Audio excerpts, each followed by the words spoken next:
आनंद एक कॉलेज में छात्र था। उसने एक डीलर के शोरूम में एक सुंदर स्पोर्ट्स कार देखी थी और वो लंबे समय से अपने लिए एक ऐसी ही कार चाहता था। आनंद जानता था कि उसके माता पिता इसे खरीदने के लिए सक्षम हैं। इसीलिए उसने उन्हें बताया कि उसे ये कार अपने ग्रेजुएशन कंप्लीट होने पर गिफ्ट के रूप में दे। देखते ही देखते वो दिन भी आ गया और पिता ने जेम्स को अपने निजी कार्यालय में बुलाया। उन्होंने उससे कहा कि मुझे तुम्हारे जैसे अच्छे बेटे पर बहुत गर्व है। उन्होंने उसे बताया कि वह उससे कितना प्यार करते हैं और उसे एक प्यारा रैपर से लिपटा हुआ उपहार दिया। आनंद उस छोटे से गिफ्ट के डब्बे को देख निराशा महसूस करने लगा, लेकिन वह जानने के लिए उत्सुक था कि ऐसा क्या था उस बॉक्स में। इसलिए उसने बॉक्स तुरंत खोला और उसमें एक लाल कपड़े से लिपटी भगवद गीता देखी।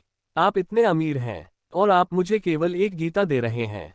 काफी गुस्से से अपने पिता पर वो चिल्लाया और अपनी नाराजगी और गुस्से के वश में आकर आप देखा ना ताव तुरंत घर छोड़ दिया। काफी साल बीत गए। आनंद अब एक सफल व्यवसाय बन गया था। वह अपने जीवन में खुश था। उसकी शादी हो चुकी थी और उसके 2 बच्चे थे। उनका परिवार एक सुंदर घर में रहता था, लेकिन उसके पिता के साथ टूटे रिश्तों के कारण उसकी आत्मा अभी भी आहत में थी।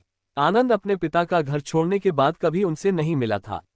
आनंद को उस दिन के बाद अपने पिता को ना मिलने का पछतावा हमेशा रहने वाला था, क्योंकि एक दिन उसे एक पत्र मिला जिसमें उसके पिता के निधन की खबर थी और साथ ही ये बताया गया था कि उन्होंने अपने जीवन भर की पूंजी वसीयतनामा के अनुसार अब आनंद के नाम कर गए थे।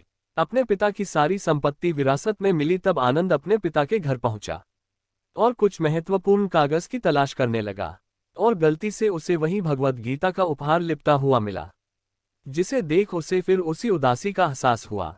उस गीता को उसने अच्छे से देखा तो उस पर अपने पिता की हैंडराइटिंग में कुछ लिखा पाया।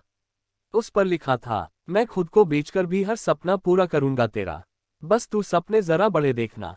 ये बोल रहा बाप नहीं, जिंदगी का सबसे पहला दोस्त तेरा। ये कविता पढ़ी ही थी कि अचानक उस किताब से एक चाबी गिरी, जिसके ऊपर लगे टैग पर उसके ग्रेजुएट होने की तारीख के साथ कांग्रेचुलेशन और आई लव यू लिखा हुआ था। आनंद के सर के ऊपर से उसके पिता का साया तो पहले ही उठ चुका था और आज उसकी जिंदगी की सबसे बड़ी गलती के बारे में जानकर उसके पैरों के नीचे से जमीन भी खिसक गई। इस दिन आनंद की आंखें और रूह दोनों पछतावे के आंसू रोई और पछताने के सिवाय कुछ नहीं था। हम उम्मीद करते हैं आपको मेरी कहानी पसंद आई होगी, तो लाइक और शेयर और सब्सक्राइब करें। धन्यवाद।